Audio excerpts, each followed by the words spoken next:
Desvinculação de receitas da União, dos estados e dos municípios deve ser votada esta semana. 3 ministros do governo interino participam de debates aqui no Senado e está marcada para quarta-feira a defesa da presidente afastada Dilma Rousseff na comissão do impeachment.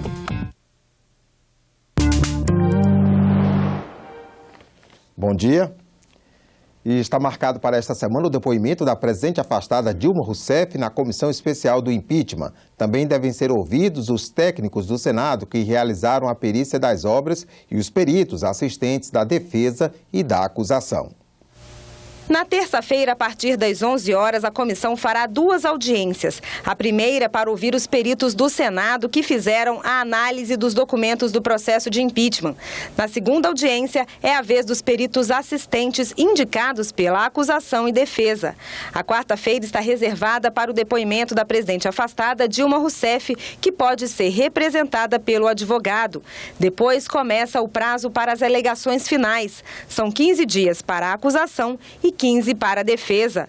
O relator da comissão, senador Antônio Anastasia, garantiu que mesmo durante o recesso, a comissão funcionará normalmente. O cronograma prevê uma coincidência nesse período do recesso com a fase de alegações finais, no qual a comissão não precisa se reunir, e a própria elaboração do parecer pelo relator.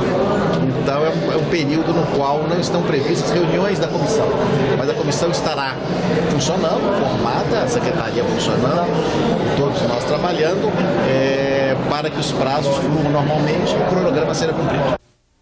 Os esclarecimentos sobre a perícia técnica de documentos do processo contra a presidente afastada Dilma Rousseff foram entregues à comissão do impeachment na noite de sexta-feira. Em 125 páginas, a junta pericial respondeu a 75 questionamentos feitos pelo relator, por senadores e pela defesa. Os peritos confirmaram as análises feitas e afirmaram que as conclusões da perícia permanecem inalteradas. E na semana que passou, tivemos o fim das audiências de testemunhas contra e a favor da presidente afastada Dilma Rousseff. Confira os principais momentos deste debate, que ainda está longe de terminar. Um embate que se estendeu por 14 reuniões. Durante mais de 96 horas, a disputa entre senadores a favor e contra o impeachment da presidente afastada Dilma Rousseff. Às vezes, o clima esquentou. O senhor não vai ganhar no grito aqui, senador. É a senhora que está querendo ganhar. Não vai ganhar no grito. Está acostumada a ganhar no grito. Mas também teve senadora recebendo flores. Eu trago essas flores para lhe dar carinho. Ele carregando esse buquê maravilhoso de flores, certamente para aniversariante do dia desta comissão. E até depoente sem voz. Estou muito afônico.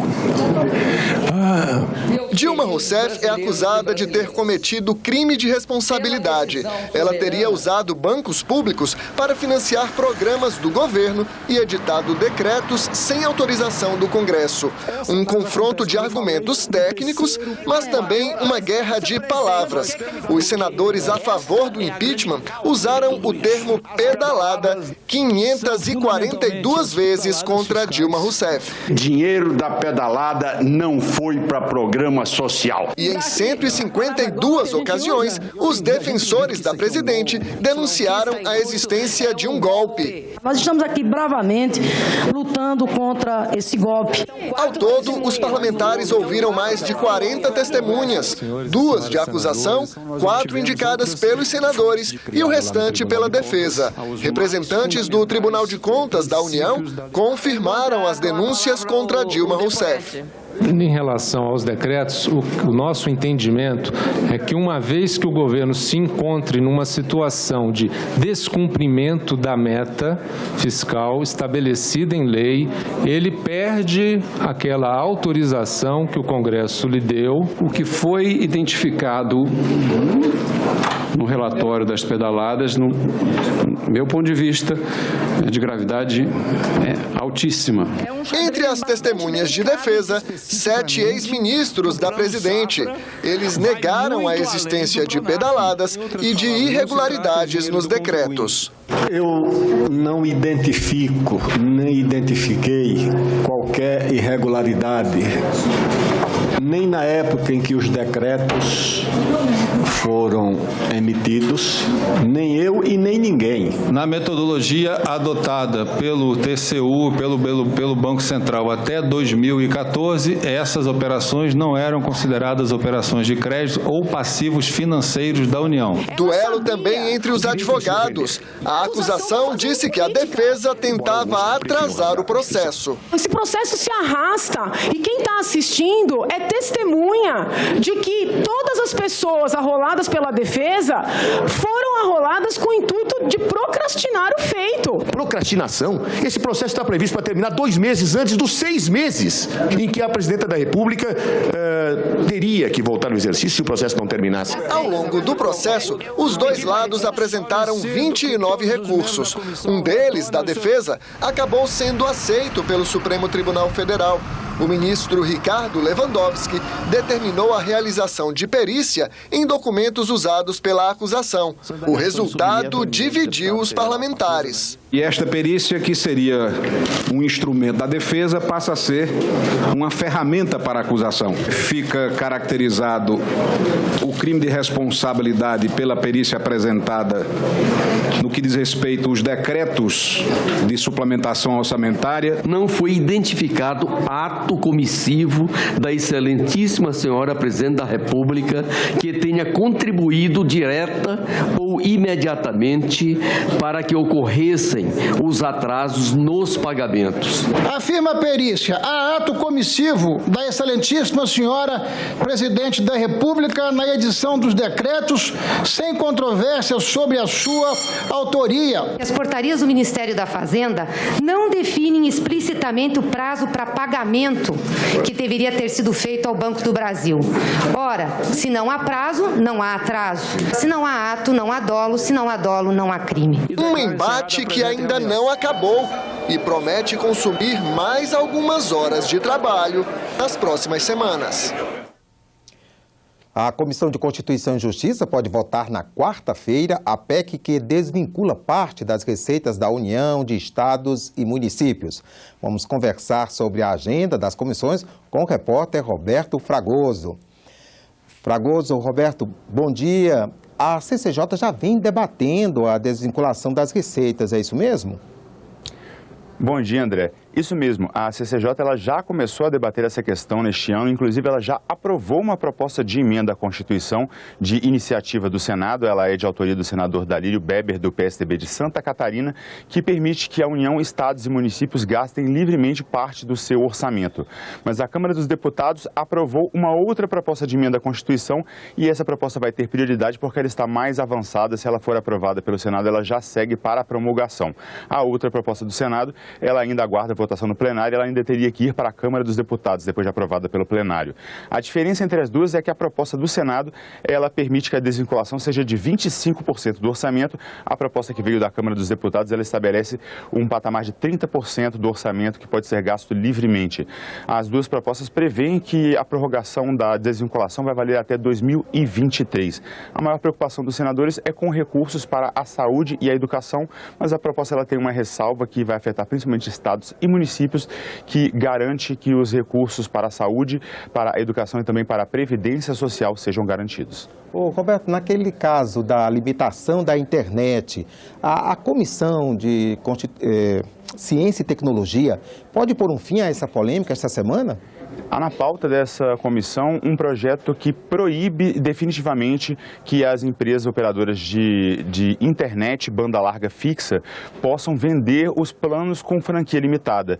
O autor é o senador Ricardo Ferraz, do PSDB do Espírito Santo, e ele lembra que no início do ano a Anatel ela criou condições para que as empresas pudessem vender planos com franquia limitada e, inclusive, para que pudessem interromper o serviço quando o cliente atingisse um certo volume de dados, o que na prática permitiu que as empresas pudessem trabalhar com essa forma de venda de planos de internet, o que vem causando grande polêmica. Portanto, com a aprovação desse projeto, ficará proibido em definitivo que as empresas vendam planos limitados de internet banda larga fixa.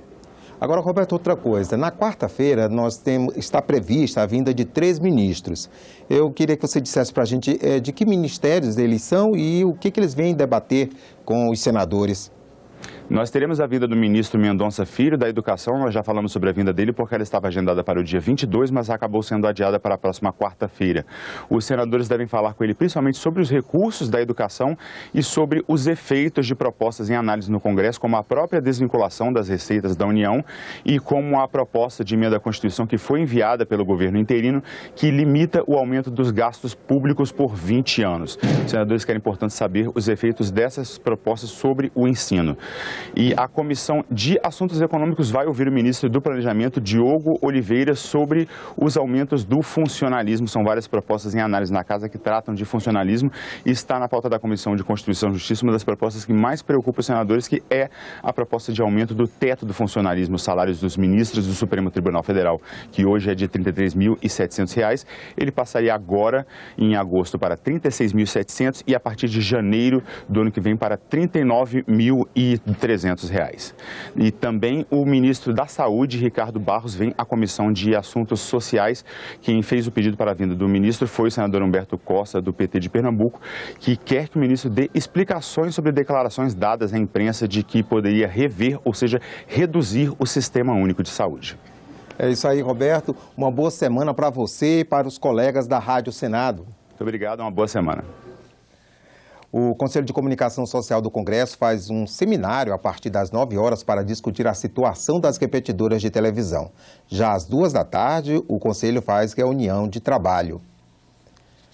E daqui a pouco, às 9 horas, a Comissão de Direitos Humanos vai debater em audiência pública a violência praticada contra integrantes do Grupo Especial de Fiscalização Móvel, entre eles auditores fiscais, policiais rodoviários federais e um procurador do trabalho. O grupo, ligado ao Ministério do Trabalho, investiga denúncias de trabalho escravo.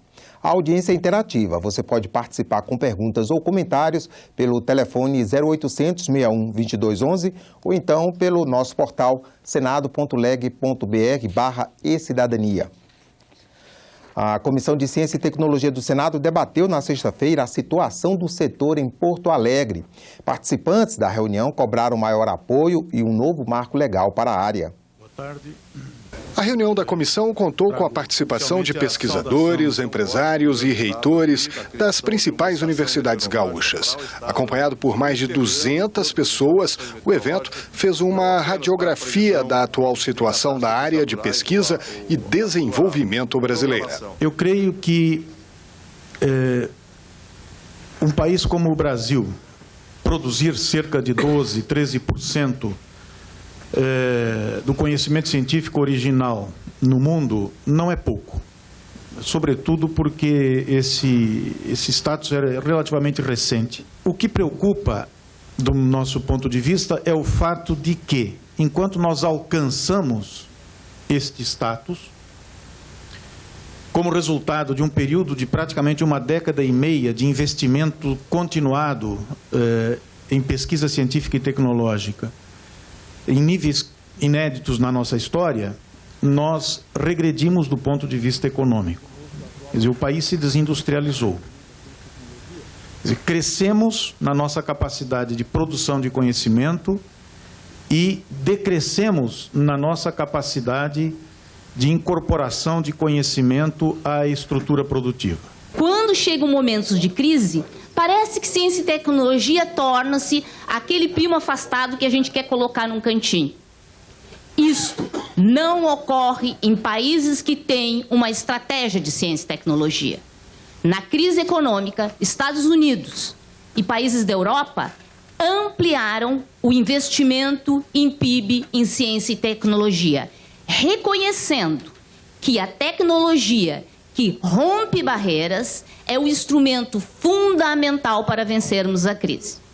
Pesquisa, tecnologia e inovação, bem como a formação de recursos humanos dirigidos para essas atividades, devem se tornar prioridades permanentes como políticas de Estado, de tal forma que, com as crises ou sem as crises, as oportunidades de desenvolvimento sejam postas em caráter permanente para a sociedade. Alguns dos participantes lembraram que, apesar da crise, ainda existem oportunidades para o incremento do setor. Eles acreditam que o estímulo ao empreendedorismo pode compensar a queda de verbas públicas para o desenvolvimento da ciência e tecnologia. Na Coreia do Sul, o pesquisador, professor pesquisador, tem incentivo do governo para criar a sua empresa. A partir da sua pesquisa, se virar um protótipo e virar um produto, ele recebe incentivo de $200 mil para começar a sua empresa. O pesquisador pode fazer isso. Na Coreia do Sul é permitido e é incentivado. Para o presidente da Comissão de Ciência e Tecnologia do Senado, a reunião demonstrou a importância de se valorizar o setor. Ele acredita que é necessário que o Senado e a Câmara dos Deputados trabalhem pela aprovação até o final do ano do novo marco legal para a área de ciência e tecnologia. Lazier Martins defendeu a união de políticos, pesquisadores, empresários e instituições científicas em torno de um grande movimento em prol da ciência e tecnologia. Se nós reunirmos todas estas entidades, as comunidades científicas, fazer um movimento de sinergia de todos, nós alcançaremos resultados. A Guerra do Contestado foi travada por habitantes do Paraná e de Santa Catarina entre os anos de 1912 e 1916. Saiba mais sobre esse episódio na seção Arquivo S do Jornal do Senado. A reportagem especial traz sempre uma curiosidade da história do país e é produzida a partir de documentos raros do acervo do Senado Federal. O Arquivo S dessa segunda-feira vai contar a história da Guerra do Contestado, que ocorreu em uma região disputada por Santa Catarina e Paraná no início do século XX. Durante 4 anos de guerra, moradores da região enfrentaram a polícia e o exército, por motivos que iam de fanatismo religioso, a revolta contra as injustiças que aconteciam lá, como o autoritarismo dos coronéis, a omissão dos governos e a expulsão de colonos de suas terras por uma estrada de ferro. A Guerra do Contestado foi a maior revolta do Brasil no século XX. Deixou pelo menos 10 mil mortos, incluindo mulheres e crianças. E mesmo assim, 100 anos após o seu término, essa guerra ainda é pouco conhecida pelos brasileiros. O Arquivo S é publicado na primeira segunda-feira de cada mês nas páginas do Jornal do Senado. Isso mesmo, o Arquivo S pode ser visto na página do Jornal do Senado na internet também, senado.leg.br/jornal. Ficamos por aqui. No decorrer do dia você acompanha outras informações nos boletins do Senado agora. Enquanto isso, continue assistindo a nossa programação.